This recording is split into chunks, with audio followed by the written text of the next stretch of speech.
এটা মহিষগড় হাট। আজকে 21 তারিখ, 27 তারিখ বকরা ঈদ। এই বকরা ঈদের 6 দিন আগে মহিষগড় হাট এতটা ফাঁকা, এই রকম অবস্থা এর আগে কখনো দেখেছো?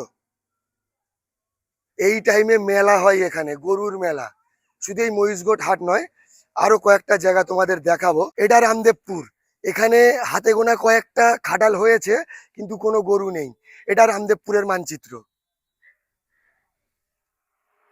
এই জায়গাটার নাম হাটবেরিয়া, কেউ কৃষ্ণচূড়ার মোড় নামে জানে, আর সামনে বড় গাছারি।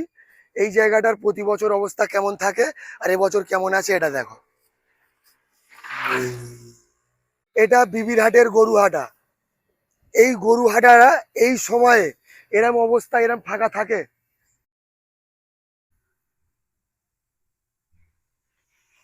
গাইজ, এই প্রথমবার সরকার, হিন্দু মুসলিম সকলাই একমত, কারোর মতে অমিল নেই, সকলাই একমত। সরকার গরু কাটতে দেবে না, হিন্দু গরু কাটতে দেবে না, মুসলমান গরু কাটবে না। কিন্তু যাদের অন্য কোনো কর্মসংস্থান নেই, একটাই কর্ম গরু নিয়ে ব্যবসা, সেটা হিন্দু হোক কিংবা মুসলিম, তাদের কি হবে? সারা বছরটা মেহনত করে এই কটা দিনের আশায়, ধার করে লোন নিয়ে এই গরু ব্যবসা করছে এই কটা দিনের আশায়, বকরা ঈদের আশায়। তাদের কি হবে? কেউ গরু বেচে মেয়ের বিয়ে দেবে, কেউ দেনা মেটাবে। কি হবে তাদের?